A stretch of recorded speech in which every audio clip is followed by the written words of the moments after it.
Hi, this is Adam from Small Town Machine Shop. Today we're working on this heavy duty Black & Decker drill that I got at the last auction.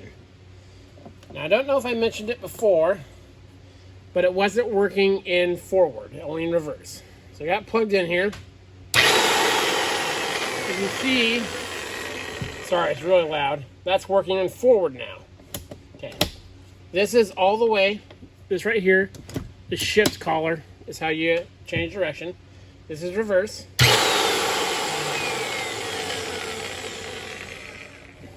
This is neutral. This is all the way engaged and forward. And it doesn't work. You have to kind of bring it back a little bit.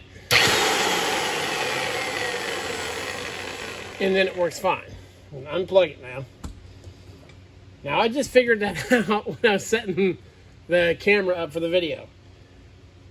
Despite the fact that it works in forward like that, I do not like the fact that's not snapping in and working in forward. This tells me that whatever contacts are in there aren't touching all the way. So what I'm going to do is take this back part off. I don't know how it goes together, but we'll figure it out. See if there's something obvious in here that we can fix to where it will get that full engagement. Because if it's just touching on one spot, and still working, odds are through use, it's just going to, burn out another spot on the contact. So, look at this guy. It's got two flathead screws on the back. This one looks gummed up.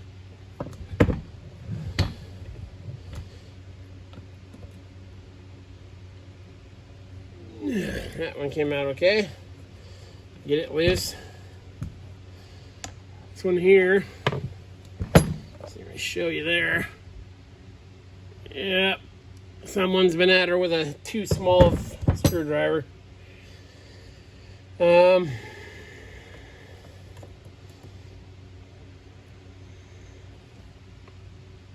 Yeah, it's just kind of camming out.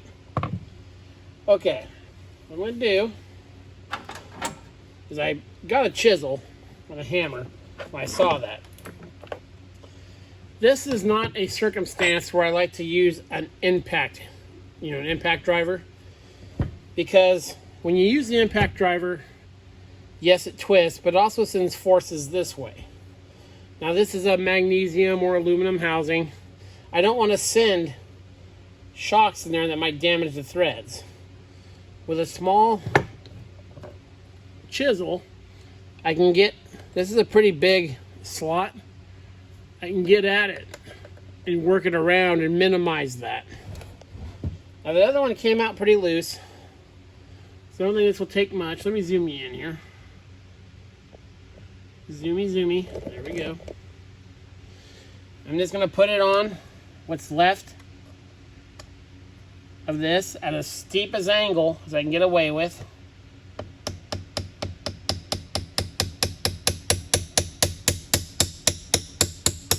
And there we go. Thankfully, that did not take much.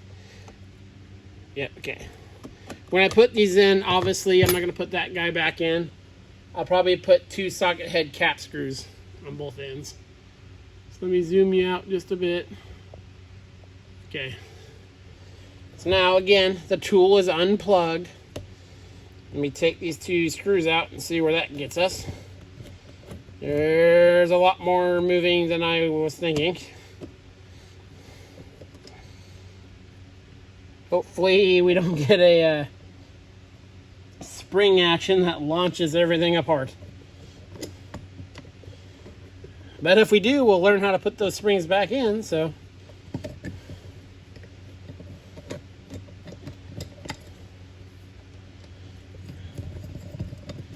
Heck. So that's what held that handle on. Okay. Bring this up here. So, as you can see, what this ring does, in neutral, which is right there, I can feel the detent. None of the contacts are touching. In reverse, it's touching there. That one's touching. On the other way, which is forward, can't feel the detent. But that's touching. So let me take a look at this real quick. I don't see any burn marks.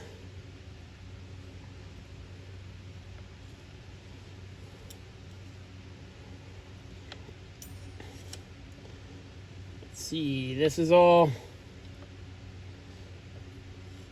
off the brushes. What I do see, I don't know if you guys see it here, this right here is bent down. So it's kind of actually floating.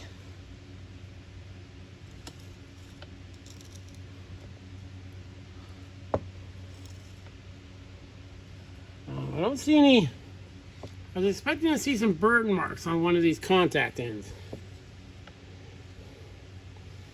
I'm not seeing that. The inside of the tool looks really clean, so that's nice.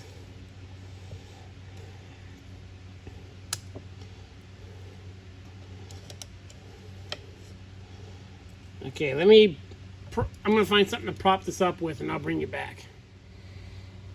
Okay. The first thing I'm going to try, I couldn't find something to really hold this. By pulling this ring back, as you can see, I can get to the underside of these contacts. I'm just going to take a file, very gently, a quick little go, just a little bit here, kind of a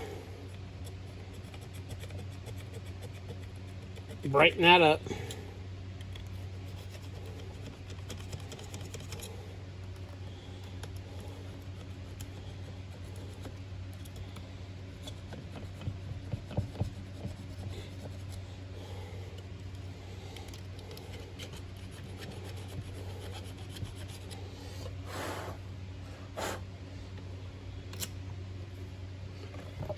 Okay, now what I'm going to do is ever so slightly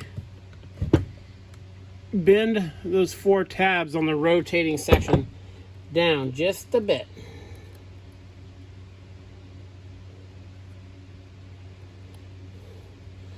It only takes 2 screws to get this thing back together to test it. So that's going to be really nice. Let's go down just a bit. Just a bit, because we want the cam over there. We don't want to fight it.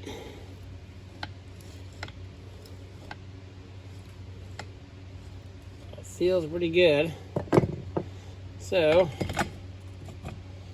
put our handle back on.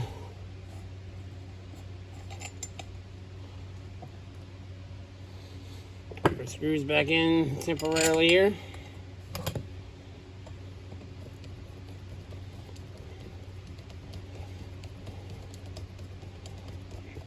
And hopefully that's all it takes to fix it. That would be super sweet. These drills show up a lot at the auction, and a lot of people do not like the Morse taper ends on them. So you usually go for pretty cheap.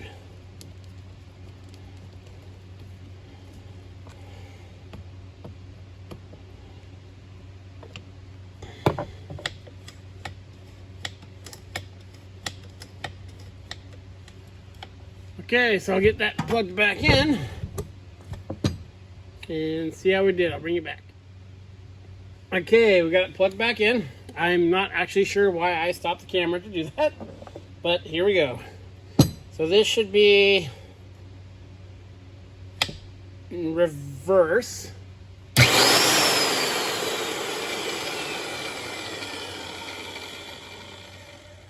This will be neutral.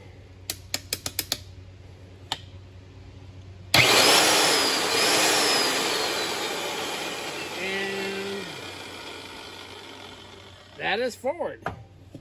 So yeah, all we had to do was bend those down a bit, and I can already feel that these are, see in camera here, locking in.